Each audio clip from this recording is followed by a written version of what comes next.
Hello,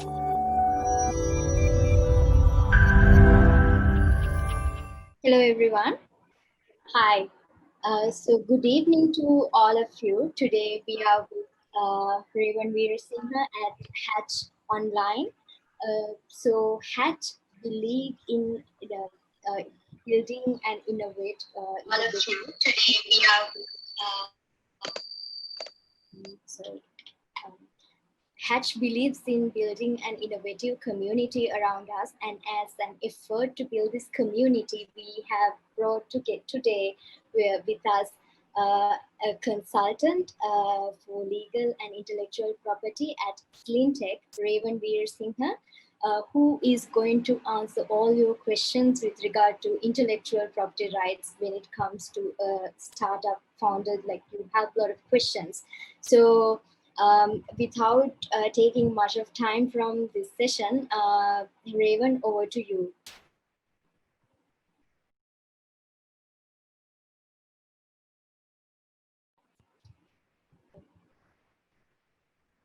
You are mute, Revan. Revan, you are on mute. Right. Thank you, Sasmini, for that introduction. First thing I have to tell you guys is that IP is a massive area, right?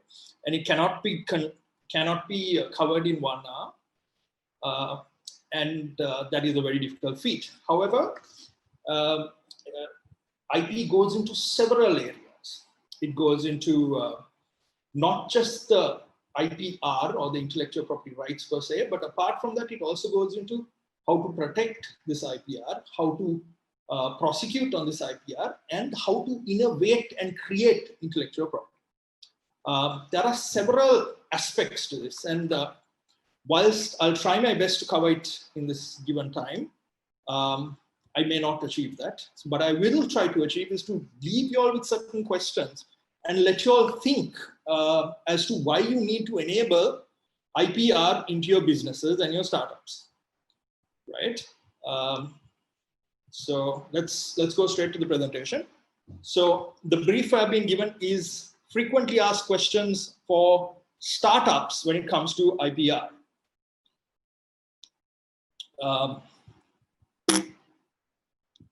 Right. I'd first like to leave this thought with you, right, as to where Sri Lanka is heading and what we need to do as a country to move forward. Now, before you see 4 countries. You see China, you see India, you see the US, and then you see Sri Lanka. Now, if you look at China, what do you think? Well, I think of mega manufacturing, big factories, large, robust, massive factories with capacity to produce millions upon millions of anything. When I think of India, I think of skilled labor. The Indian workforce is very educated and highly skilled. I think of software. I think of, once again, mega factories and skilled labor and a very competent workforce.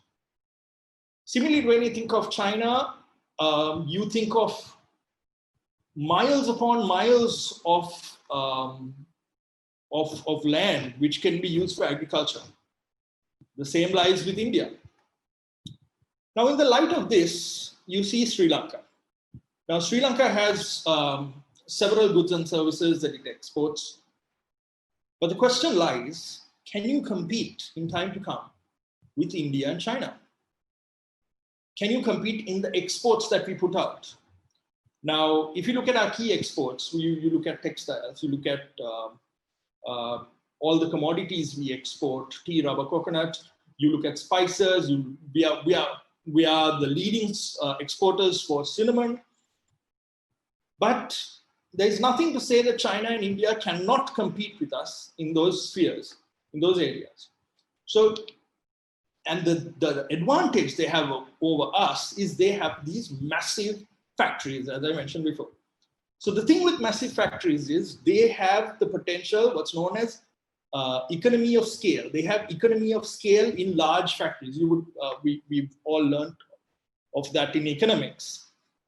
What economy of scale means is that you can produce much cheaper given the large number of given the scale of your produce. So then how do we compete in time to come? Can we compete with China and India when it comes to garments and textiles? Can we compete with China and India when it comes to software? Are we overpriced? I'd like to bring in at the moment the example of America. Now, if you look at the population then, and you'd note as to why I put these populations up. China is almost 1.4 billion, India is 1.3 billion. But America is 325 million. But yet we know it as being one of the most powerful nations in the world, and it competes with all these big boys, with all these giant superpowers. And it's known as not only being the most powerful, but one of the most wealthiest nations in the world. Now, I know there is this battle for superpower supremacy between China and America, but America still holds it at bay. I would like to leave a lesson as to what I believe is the reason for America's success. And that is this. I am not putting forward American produce as being bigger and greater than anything in the world. But if you look at all these key companies that are on the screen, these are brands these are US companies or companies that the US has significant shareholding in. You would realize they're very IP centric. They've invested highly in intellectual property, be it Colgate to Nike to Calvin Klein to Amazon to YouTube to Castrol. And if you break down the assets of that company, you would see significant value in terms of intellectual property. And for me, this is the reason for their success. So if you go back to these four countries, you would realize that whilst China is able to produce products cheaper and more affordable than anywhere else in the world, America is able to sell their products at a higher value. At a higher value because they're bringing greater and more significant value addition, either in terms of their brand value or in terms of their patents and intellectual property that goes into their products. In the light of that, I'd like you to think of Sri Lanka, and I'd like you to think of the next 10 years for Sri Lanka. And where our startups, where our businesses, and how our businesses are going to project themselves to compete in a global marketplace, given the economic downturn that we have at the moment. I'll leave that as the background, and I'll go into the rest of my presentation, which will take you through the fundamentals of IP. I'm sorry, this can be lengthy and fairly boring at times, but it's simply because I need to build a foundation as to what IP is before I go into the rest of my presentation. I will answer frequently asked questions along the way. Firstly, what is IP? Right, that's a question everyone who's into the startup ecosystem would want to ask at one point. So let's go into the fundamentals. Intellectual property refers to creations of the mind. Everything from works of art to inventions to computer programs to trademarks and other commercial signs. There are four main types of intellectual property. That is copyrights, patents, trademarks, and industrial designs. And apart from that, you get what's known as trade secrets, and then you get other intellectual property rights, such as the rights that are vested in unfair competition, and the rights that are vested in undisclosed information, the rights that are vested in integrated circuits and geographical indicators. All these rights are found in the Intellectual Property Act number 36 of 2003. If you are doing any business in startups, any business that relates to intellectual property, I advise all of you all to download a copy of the Intellectual Property Act number 36 of 2003. It's freely available on the internet. Download that and read that at will. The language is very easy. So these are the major types of IP. Today I will concentrate on the first four, which are the main four headings of intellectual property. Firstly, what is copyright? Right? Copyright covers music, software, plays, books, sculptures, photographs, drawings, movies, choreography, photography, and recordings. Now, if you go back to the US example I gave you before, and if you think of Hollywood, you think of Silicon Valley, these guys have invested significantly in IP, and they export intellectual property in a big way. Moving forward, what is copyright? What does it protect? As I mentioned, books, articles, software, lectures, dramatic productions, etc. The main criteria for there to be copyright is that it has to be original. It is protected by the sole fact of its creation, irrespective of its form or mode of expression. For instance, I may have a copyright in a painting I may draw. Now, I'm the worst possible painter, but I may have copyright to that simply based by the sole fact of its creation. If I purely have it in my mind, I do not have copyright, but I will get copyright the moment I put it down on paper. It is granted for the lifetime of an author plus 70 years. Fair use in copyright is I would not be violating someone's copyright if I reproduce such copies for the purpose of teaching, news reporting, scholarship or research, criticism. It shall not be an infringement. However, this depends on the purpose and character of use, the amount of work used, and the effect on the potential market. Now, copyright gives the right holder, the owner of the copyright, a right to prevent others from copying. It is the right to copy, and that right to copy is vested with the copyright holder. That's the basic fundamental you need to know in concern to copyright. What are trademarks? Trademarks are all these things that you have on the screen. I apologize, guys, I'm rushing through because there's a lot to cover within this 1 hour. Trademarks are all these things, what you see on the screen. They're essentially business identifiers, right? What is a business identifier? Now, if you start a business, you would want a name for that. You would want a slogan for that. You would want color attributed to it. But the sole purpose of a business identifier is it identifies you as a company.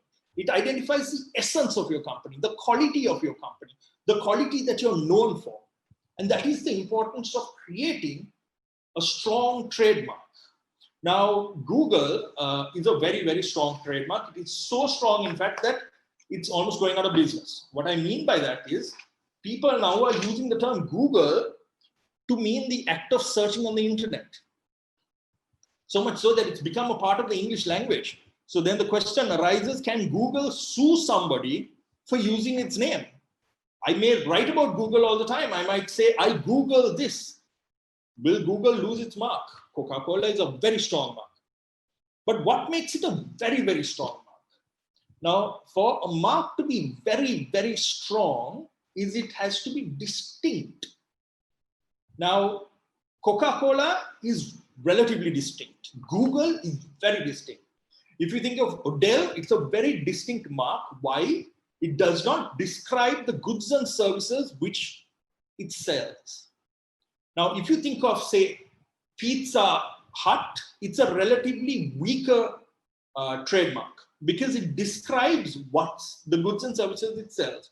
It may not have exclusivity to the word pizza. Therefore, if I start something like Pizza House, Pizza Hut may not be able to prevent me, but however, because it's created such goodwill in the market, it may have a claim. But if Pizza Hut is not as strong a mark as it is, it might be able to strike me down because my mark, Pizza House, is confusingly similar to Pizza Hut. Now, what do you need to get a trademark? What you need to know about a trademark is granted upon registration. Copyright is not granted upon registration. A trademark is granted upon registration for a mark or a business identifier. Upon the first person to apply fulfilling necessary conditions, including conforming to sections 103 and 104 of the IP Act. Now, anyone who is interested in registering a mark, please download the IP Act and look at 103 and 104. It gives you a list of things that would not be registered as a mark. For instance, mark inadmissible by the fact that it resembles in such a way as likely to mislead the public, a mark already filed. Now, 103 and 104 goes into a lot of types of marks that are not registered and which I do not have the time to go for, but I advise you all to look at that in length. The next type of intellectual property right is a patent. Now, a patent is something that covers an invention. An invention you get in everything you use. Like IP is found everywhere, but a patent is found in most functional things you use. Like for instance, if I ask each of you all to take your mobile phones into your hand, right, you will see that, and imagine breaking this mobile phone into 1,000 different pieces, you would see possibly 1,000 different types of inventions inside this mobile phone. For instance, the camera at the back has various different technologies attached to it. The capacitive touchscreen is a technology on its own. And if you funnily look at all the suits, all the cases that were filed following smartphones, you would realize that there are so many different components to this, and each and every one of those are owned by some person. And each of them profit by licensing the technology for other smartphone developers to use. So what is a patent? First thing you need to know is a patent is a right granted by a state upon application by an inventor, which gives an inventor exclusive rights to his inventions. These rights are territorial, meaning you only get these rights for the country in which you file your patent application. You do not get it for any other country. The same goes to trademarks. You can only apply in the country in which you only have rights to the country in which you apply. Now, unlike copyrights, which are granted for 70 years plus the lifetime of the author, a patent is only granted for 20 years, provided necessary fees are paid at the IP office and the patent has not been nullified in a court of law. What you require to obtain a patent? Firstly, the patent must be patentable in terms of section 62(3). The IP Act, which I advise you to read, gives you a list of items which are not patentable, right? That will include discoveries, scientific theories, mathematical methods, schemes, rules, or methods for doing business, methods for treating the human body, etc. Apart from that, your invention must be novel and it must involve an inventive step. So the first thing you really need to know is, all you guys who are innovating, is the meaning of the word novelty, right? Novelty is a legal term to mean new. And new, the IP Act defines to say, an invention is new if it is not anticipated by prior art. And prior art shall consist everything disclosed to the public anywhere in the world, or the contents of a patent application previously filed. So, I work a lot with researchers and scientists in various forms. They come to my office for various reasons. And I would find that in the excitement of trying to file the patent, some of them, not all of them, some of them, forget to look at this aspect of novelty. And sometimes, when that invention, if that invention becomes something of value, it may be nullified if at the time the invention was filed for, it was not novel. Meaning that idea was found somewhere else. That idea already existed. So the fundamentals that you need to realize before you file for a patent is that your invention must be novel and it must involve an inventive step. Now, what is an inventive step? Now, we all know, I'll give you an example. We all know fertilizer or vitamins that are going to plants are good for the plant. And vitamins, and so is water. Now, if someone creates an invention where it involves mixing vitamins with water and you feed it to a plant, that is something we all know. It is an obvious invention. If something that is obvious is created, even if maybe the combination is novel, there will not be an inventive step and you will not get the patent. Now, to obtain a patent, you apply to the Intellectual Property Office. Now, upon application to the IP office, you have to have these three ingredients. Your invention must be novel, must involve an inventive step, and must be industrially applicable. If it is not, it will be struck out. You won't be granted the patent. Just by chance you are granted the patent, it may be struck out later by someone going to court and saying that, look, this patent was wrongfully granted. This patent never should have been granted because it does not conform to the Intellectual Property Act. Therefore, before you create any patent, before you patent an invention, be very thorough with the requirements set out in law, which is why why people say you need a patent attorney. You need someone who is not only educated in the science that goes into it, but also educated in law. And which is why most patent attorneys are lawyers around the world. In Sri Lanka, most of them, all of them. Moving on. The next thing is what's known as the industrial design, the next type of intellectual property. And industrial design covers 3D or 2D shapes. Like for instance, the Coke bottle is a fantastic example of industrial design. It has a very unique shape and no other bottles can use that shape without getting a license from Coke. It is once again a right granted by a state upon application, which gives exclusive rights to the design. And it applies to a composition of lines or colors or any three-dimensional form that gives a special appearance to a product of industry. The requirements for this is it must be new and it must be it is granted upon a first application, similar to a patent. Once again, it is only granted to the country in which you apply for. If you want it in several countries, well, then you have to apply in several countries. You cannot have one application and expect it to have protection across the world. Those are the 4 fundamental types of intellectual property. Now, I need not rush because I took you all through the boring bit. Let us now discuss what these 4 do. So a patent covers an invention. Copyright covers software. An industrial design covers the shape of your products.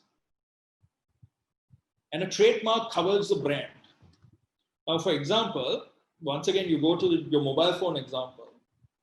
There is software inside this mobile phone that is covered by copyright. The mobile phone has a shape, right? That is governed by an industrial design. Now, not all mobile phones now have a shape. Only if it's unique do you get a shape. Like for instance, Samsung, I know now is working on this foldable mobile phones. So maybe the shape of this new foldable mobile, they might get an industrial design for. Patents govern what's the technology aspect, the inventive aspect, not just the software. Software is governed by copyright. Patents govern the functionality, the cameras, the devices, the processors, the memory chips, all that. If it's inventive, it's governed by patent. And the brand name that you follow, be it Apple or Samsung or whatever, is governed by trademark. Moving on. That is FAQ 1, which is what is IP. Now let's get to the interesting bits. Why is IP important to a startup? There's no dialogue here, so I'll have to move on with my presentation. Why is IP important to a startup?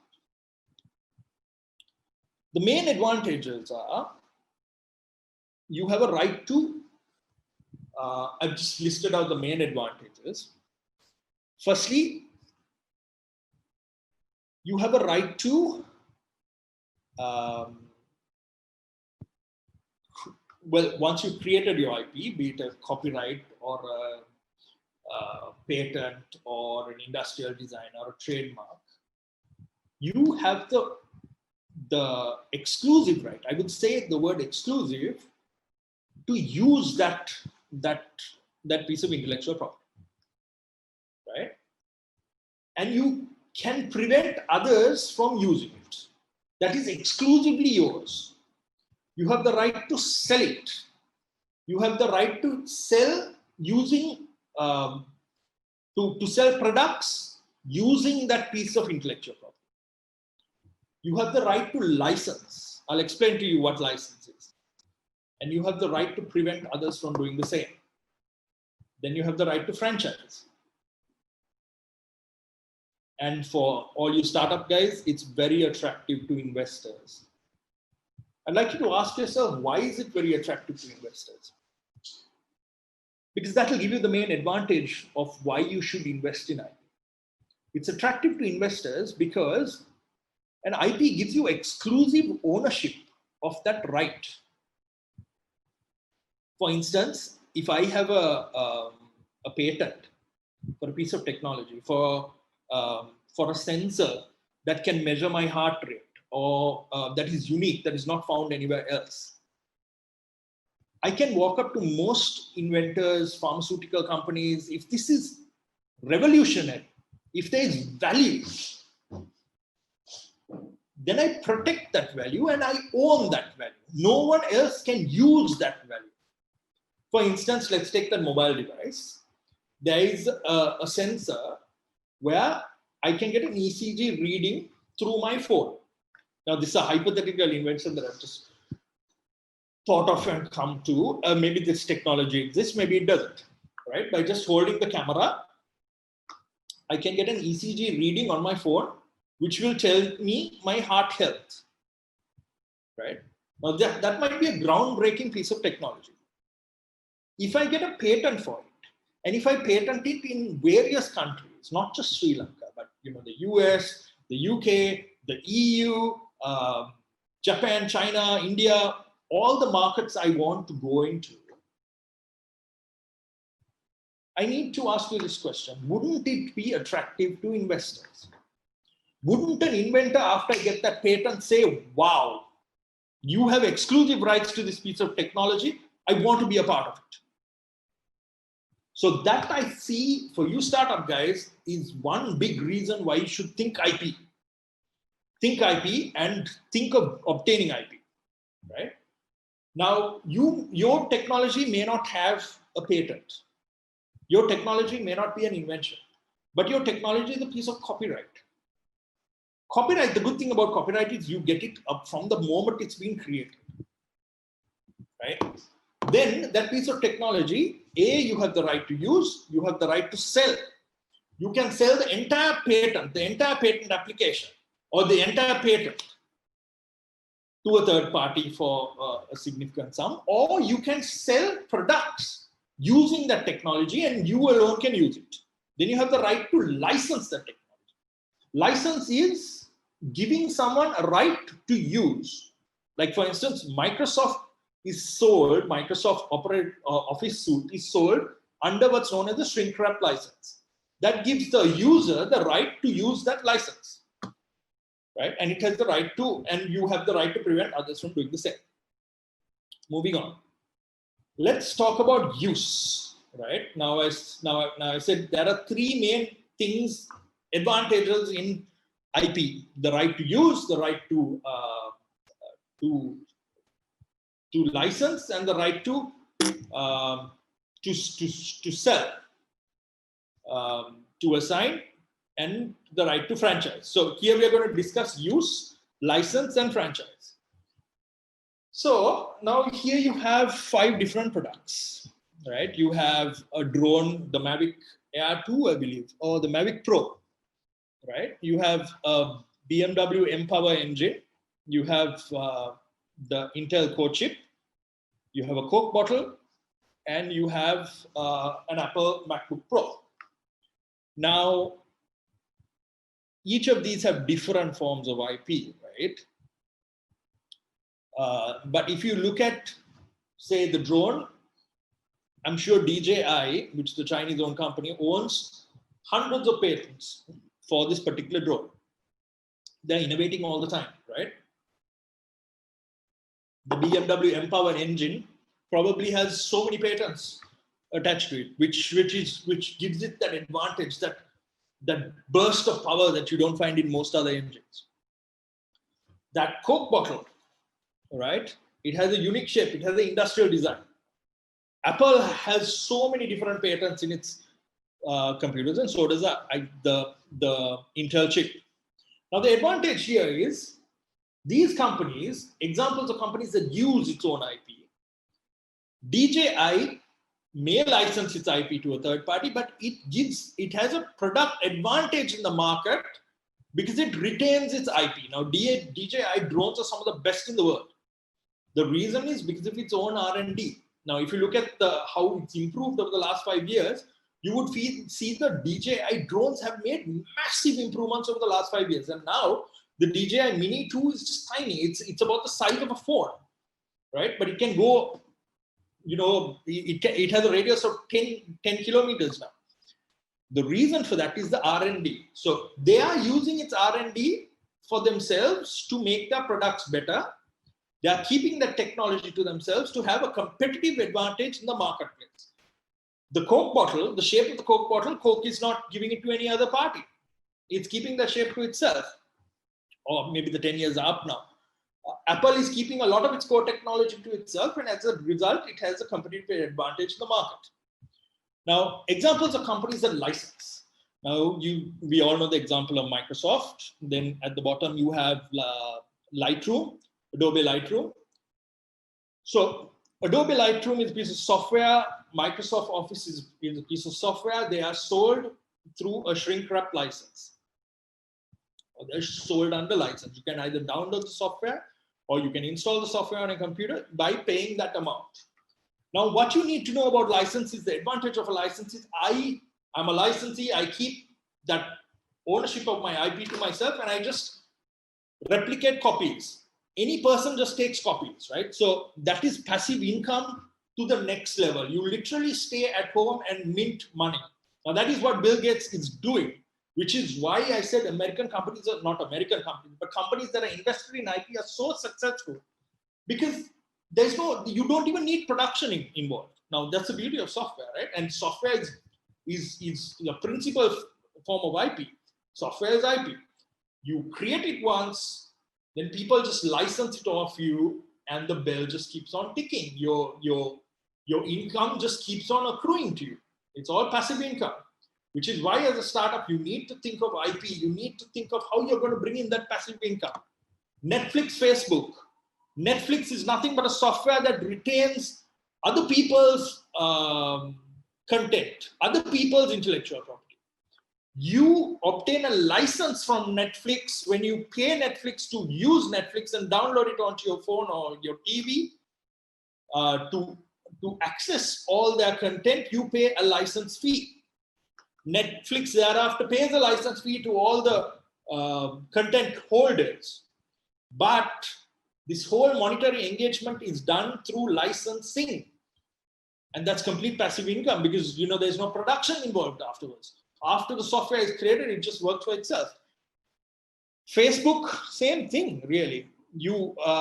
Whilst we don't pay them, by agreeing to their terms and conditions, you license the use of their software, and then you upload content, other people upload content, and then you view that content, which has been created and licensed by different parties for Facebook to operate. So it is nothing but a license, and it's beautiful how it operates. Now let's look at franchise. Now, you'll all know McDonald's, KFC, Coffee Bean, and Starbucks. These companies are governed by franchise agreements. So what a franchise agreement does is it tells you, okay, you can use my brand name. You can use my brand name, but you need to comply with all these conditions, every single one of these conditions. If any of your conditions, these conditions are out of play, out of use, then you are in breach of your franchise agreement, and therefore you cannot continue with this franchise agreement. So it's governed by an agreement, and it trades intellectual property. Now, the intellectual property that is being traded is the goodwill that is attached to the McDonald's name, or the goodwill that is attached to the Starbucks name, or the goodwill that is attached to the KFC name. That is the thing of value, and that value has been developed over centuries, and people pay for that value. You will pay your royalty fees to McDonald's to be able to use their brand name. That is the power of intellectual property. McDonald's sits back at home while people replicate its business model and they just make money. Right? But some companies do produce certain things and provide certain things, like for quality assurance, McDonald's may provide its beef patties. But it need not do that. It can do that. But it chooses to. But some franchises are just built on the name. Like, for instance, certain hotel chains, you pay for the name. The biggest advantage of intellectual property is profit and passive income. If you write a book, people, the publisher would replicate the book in so many different languages, so many different versions. You can get an e-version, you can get an audible version, and people download it while you just sit at home, twiddling your thumb. The work has been done, and you will make money for as long as that book is relevant.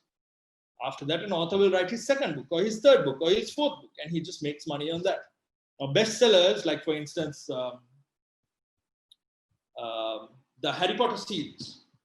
What a fantastic series. And that lady makes money from the movies. She makes money from the books that are sold, from the books that are downloaded on Audible, from the books that are read on Kindle. The list goes on and on and on. And the same thing can be done with software, right? And the third thing is brand value. The biggest advantage is brand value. The more your innovation is a success, the longer it is in the market, you accrue value to your trademark.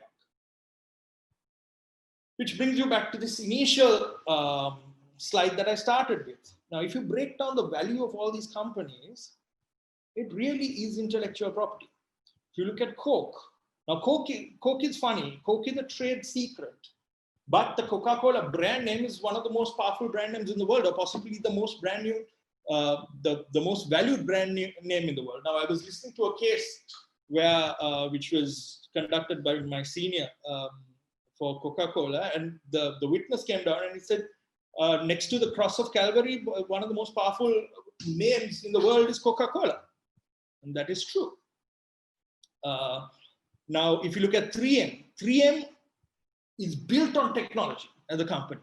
They sell patents, but you know, some of the most basic inventions they have come up with, like the 3M stick, the sticky, the Post-it. It's brilliant. It's very, very simple, but very, very brilliant. And some of the most brilliant inventions are very, very simple. Amazon holds software and it holds brand value. Jeep has years and years of technology behind it. Automobile technology development behind it to bring value to that brand name Jeep, to make it a world famous product. Now, if you look at Sri Lankan products, what we need to do is we need to invest in our own brands. We need to create our own brands. We need to attach technology to it, Sri Lankan innovation to it, which comes through a change in mindset. It comes through a change in mindset, and a very, very important change in mindset that we need to put in place if we are to take our country forward. Now, like I said, we can compete with the Chinas of the world, or the Indias of the world, or the Bangladeshis of the world, right? But we can only compete with such nameless products if we compete on price. And Sri Lanka is a small island. We don't have economy of scale. For us to be relevant, we need to create value, and we need to know how to create value. And one sure, effective way of creating value is to create intellectual property. And that is a must. That thinking is a must for our startups to go to the future and for our country to go to the future. Without that thinking in place, and if we continue with a commodity mindset where we just think, let's sell our commodities, let's sell our mineral resources at bulk, let's sell our tea at scrap value, let's sell our graphite at scrap value, then we will not make profits. We will remain a third world country. But the thinking change needs to come from you, ladies and gentlemen, from the startups of this country, which is why I'm so grateful to Hatch for allowing me to present on this, because I think We are at a pivotal place. We are at a very pivotal place. We can either go left, where we continue to sell commodities, where we continue to sell the resources of our country, or we can go right, where we create value, where we think how are we going to create value, and we sell it at value. We sell it at profit. We don't compete as being the cheapest in the industry. We don't compete at selling our garments at the cheapest, where we compete against Bangladesh and India and all these people to sell our products at bulk. No, we sell our products at value because it has innovation. It has Sri Lankan innovation, and that innovation is owned by us. That is the way out of this debt trap that this country is in. I'll move on. The third FAQ that I have put in place is, how do you take your technology to a global marketplace? Firstly, without getting sued. Secondly, without excuse me, your idea getting stolen. The answer to this is create an IP strategy surrounding your idea and create an IP enabling environment within your organization. Now that is easier said than done, but honestly, it has a lot to do with your thinking process. You need to think from the very inception of your idea. I want to make my idea this. I want to make my idea a $1 billion value. I need my idea, my project to have a $1 billion value. Now, within the startup community, we all think unicorn. What is a unicorn? A unicorn is a company that has a $1 billion US value. Can you, the members of Hatch, the startup community of Sri Lanka, strategize an invention for it to be the next unicorn from this part of the continent, from Asia? Can we create the next unicorn from Asia? And what is the thinking that needs to go into that? So the idea to that, I would say the starting point on how you're going to create the next unicorn is to understand your idea. And the best, to come up with a groundbreaking idea, and one sure way of coming up with a groundbreaking idea is to find an idea that's relevant, an idea that has a lot of demand, that has a lot of market demand.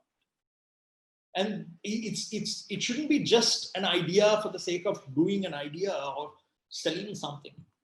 You need to think market potential of your innovation.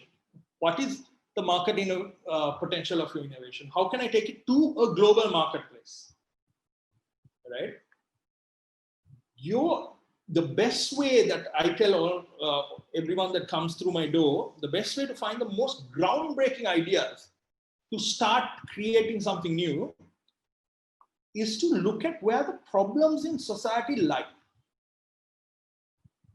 Now, my humble opinion is an invention is nothing but a solution to a problem.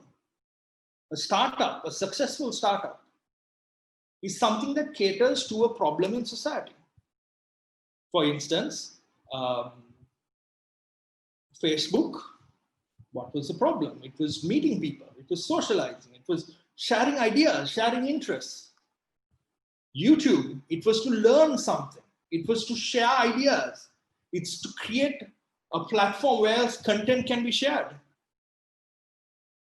Now, it's funny, but the definition that I just spoke about is found in the definition for an invention. An invention means an idea of an inventor which permits in practice the solution to a specific problem in the field of technology. So if you are to come up with a groundbreaking invention, something that will really make waves in the marketplace, create something that addresses a problem. Ask yourself, what is the problem my invention addresses? How big is the demographic that is affected by my invention?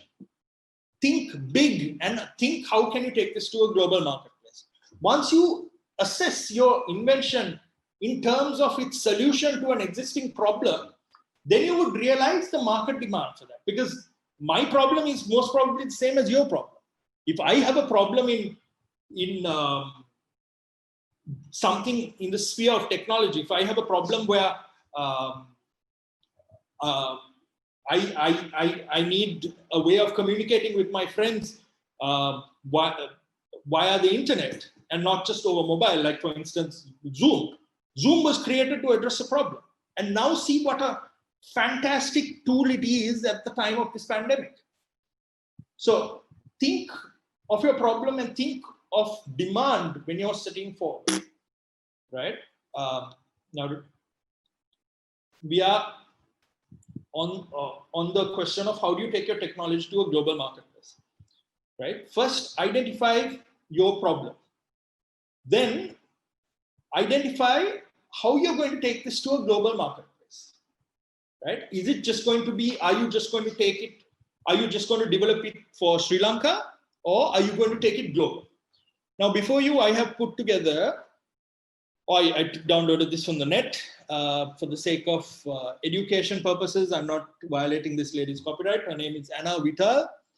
It shows the steps that a startup will take, right? So the first is live in the future ahead of your time. Think of the technology that is missing in the world. Write it down and bounce those ideas around. Make a prototype. Show the prototype to 100 people. Iterate the prototype. Find a co-founder. Register your corporation. Look for funding. Launch. Right? Get 1,000 users. Grow 5% a week. Okay, we all know this. How do you build an intellectual property that will take you to a global marketplace? Well, it starts with the first step. Live in the future. Think what is missing. And find a solution. Then think of how you're going to take that solution to a global marketplace and how are you going to exploit that IP to generate profit. Most often than not, that level of planning is not done at this initial stage, right? You need to think IP strategy. How are you going to take your intellectual property to a global marketplace?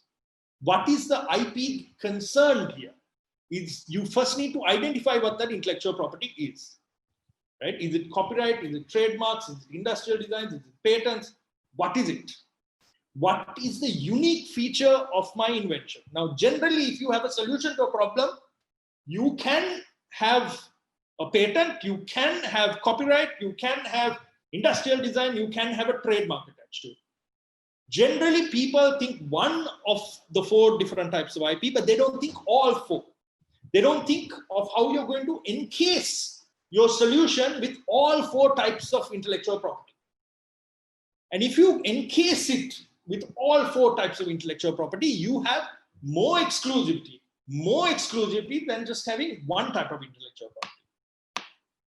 Then finally, when you take these 4 different types of IP or 2 different types of IP or 3 different types of IP, you can go to your investor and showcase to them, look, I have been able to protect this in all these different marketplaces. I have got a patent for my piece of technology in Japan, for instance. Now, an example I was going to do is, this is a hypothetical example of a mobile health device. Now, this application will look at your pulse by turning on the camera, and it will give you key indications about yourself. Like I said, it will read your ECG, it will read your temperature, it will give you a whole bunch of statistics on your mobile phone, right? And if it's alarming, it will go directly to the doctor. So say you're going to get a heart attack, you just click your camera, and if your vitals are off the scale, the nearest ambulance would be called and it will come directly to your house. That is a hypothetical invention that I just thought based on what the needs that are out there, right? I hope I'm not treading on anyone's feet, right? If I'm getting a heart attack, essentially it will just indicate to me and maybe give a call up the folks at home to come to my aid. So that is the technology. It's really with regards to heart health, right? So it'll read my position with regards to heart health, and it'll tell me my temperature and various things like that. What I need to know is, how do I take this to a global marketplace? How do I take this to the US? Right? First thing I need to ask myself is, can I patent this? Can I patent this thing that monitors my ECG? It'll monitor my ECG. Can I take that to the US? First thing I need to do is I need to get online and look at Google patents and look at the USPTO website to see whether there are any patents for this technology. That's something a lot of people do not do at the get-go. Does this innovation exist? Does this innovation exist in the US? Does the technology that I'm using exist in the US? Right? Do that patent search. Then you need to decide on your trademark. Right? Now, I have thought of Mobi Health. Right? But Mobi Health, I think, is a very weak trademark. Should I go with Mobi Health, or should I make it more unique? Then you need to go into the US to see whether Mobi Health is available in the US. Otherwise, you will move into that market, and then you'll be walking in on someone else's trademark. You'll be entering the market where somebody else has a trademark for Mobi Health. Right? Then you will see whether my piece of technology, what's the copyright that goes into it. So the entire software will have copyright attached to it. Then, because it's on your mobile phone, there may not be any industrial designs. I essentially then will create this IP endgame, this business strategy for my IP. How do I take it to a global marketplace? Which countries do I want to take it to? How do I penetrate these markets? I will plan that out along with my along with planning my technology as a technology. Like, for instance, my business plan, meeting investors. Alongside all of that, I will formulate my IP strategy. I will carry out my IP strategy. Now, when you're carrying out an IP strategy, there are 5 main headings that you need to look at. Right? You need to first do a very comprehensive planning with regards to your IP strategy, where you're going to take it, to which marketplaces are you going to take it, who are going to be your partners, who is going to develop it for you, who is going to research which components are you going to license, which components are you going to buy. All that needs to be set out. Then you need to check the potential of your invention. Is there IP for it? You need to think IP. Can I get IP rights to my invention? Can I get a trademark? Can I get a patent? Can I get an industrial design? Then you need to protect it. Protect each and every one of those aspects that you first decided. Then you need to figure out how you're going to profit from it. Are you going to profit through a license agreement? Are you going to profit through by selling it, by holding on to it exclusively to yourself, that you and you alone, your company alone will sell this? So are you going to sell it through various other parties? All that you need to detail and plan out. If you fail to do that, well, then you're missing out. Right, I don't know what happened. So I don't think I have time to go into information security. But once you plan out your IP strategy and you give that IP strategy to an investor, your investor will definitely find value in your product. Your investor will know as to how valuable your product is and why they should invest in your company. Especially if you come to your investor with signed, with patent applications that you have lodged in several different patent offices. If you come to your investor with not just a prototype, but with a name that's already trademarked, with the copyright in terms of code, with the device prototype, with the device with maybe an industrial design, then your investor would want, your inclination for your investor to invest in your company is more, because there is more value to be derived by him. this is a fairly lengthy area, which is the 4 pillars of information security. And considering I'm nearing 1 hour, I may not be able to go into that. But I'll end with this. Why do you need to create an IP strategy surrounding your piece of technology? It's for many, many reasons. One could be to get investment. It shows proof of novelty. It shows proof of pedigree, the fact that you invented this yourself. It helps you to find investors. It helps in licensing the invention because it shows proof of ownership. It helps in assigning the invention. And if you do a robust novelty assessment, right, to identify the potential of the invention, which is key, right, in identifying, can you get a patent for this piece of technology, then there'll be a greater chance of patentability, and which would entail a greater chance of success. I will stop at this juncture, Sasmini, to take questions from everyone who is listening in. Hi. Hi, Revan. Thank you so much for the insightful session. We have a few questions that we have been asked in our Facebook Live as well as on Zoom. So I'll just I'll direct them to you. So the first question is, if I get an artist to draw a painting as per my concept, can I hold the copyright for that drawing? So it's not a startup per se, but a question. Yeah, that's very relevant. So your painting, you would get your IP rights to your painting from the moment you drew it. From the moment you painted it, you get your IP rights. IP rights are granted not based on the quality or the content of the material, but just from the fact that it was created. So as long as your painting is drawn on a piece of paper or some material so that it is fixated, there has to be fixation. It has to affix itself onto some medium.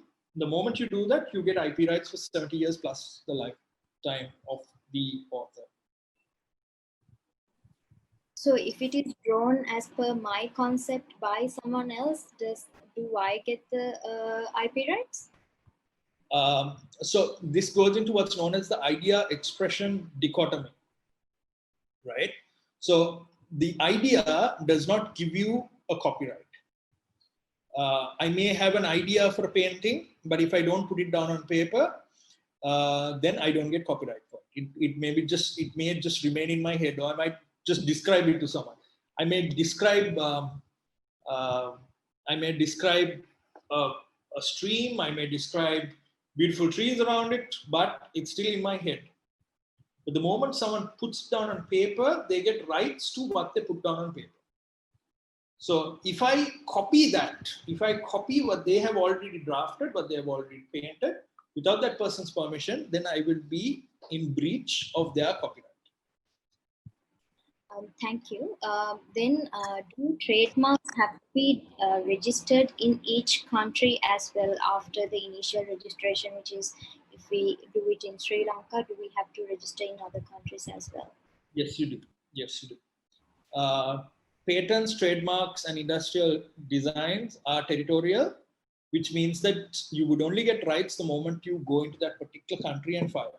Now, what you need to keep in mind is when it comes to patents, you have to file in the second country within 12 months. If you fail to do it within 12 months, you're out of time.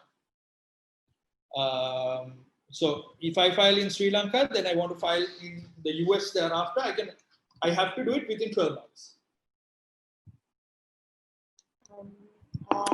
Another question, how well is intellectual property rights are defended in courts in Sri Lanka? I would say very well. I am proud to say that we have a very effective commercial high court of Sri Lanka. It has a history of being effective in terms of protecting intellectual property rights. You have some, we've had some very interesting cases filed, and see, the beauty of the commercial high court is the commercial high court does cases for a very limited area of cases. Like for instance, it does money recovery past a value of 20 million. It does intellectual property rights. It does company matters, and it does admiralty. It has admiralty jurisdiction and arbitration. So it does very limited areas. So I would say that people have been able to get fast and effective relief from the Commercial High Court of Sri Lanka. There is one more question. How can you protect a hybrid species of plant that you engineered? Okay. So that goes to section 62, where an invention, the following, notwithstanding that their inventions, shall not be patentable, right? So section 62, subsection 3, if this person wants to read, says plants, animals, and other microorganisms other than transgenic microorganisms and essential biological process for the production of plants and animals other than non-biological and microbiological processes will not be patentable. However, provided, however, that a patent granted in respect of microorganisms shall be subject to the provisions of this Act. So there might be some obstacles to overcome in terms of the Act. I would advise that person to look at what they have in mind. I think you really need to go into the invention in detail, and I think it's difficult for me to answer that question in this forum, but I would advise that person to look at section 62, subsection 3B, and get advice on that matter from a competent lawyer or a lawyer competent on intellectual property rights.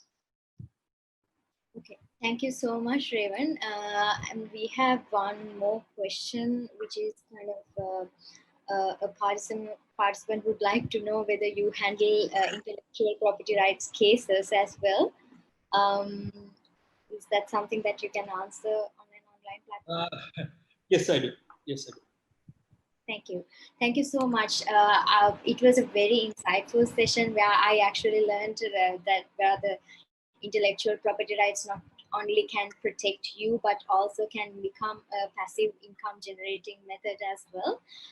So we are hoping to have another insightful session with you really soon with the areas that we couldn't actually cover in this session. So far, those are all the questions that we have had. And if anyone is interested in meeting Revan, he is part of our Hatch Mentor Network. We are happy to connect him through mentoring sessions, which happen on weekly basis. So if you are interested, please feel free to contact Hatch, or else if you want to connect with him, you can reach out to him through his email address. Would you like to give out the email address? I think the easier way of connecting is through LinkedIn. I'm available on LinkedIn under Revan Weerasinghe. So that thank you so much, Revan. Thank you so much for all the participants who took part in the session today, and we hope that it was a very insightful and knowledge sharing session today. We will be back with another Hatch Online event really soon. So thank you so much. Keep in touch, everyone. Thank you. Thank you, everyone.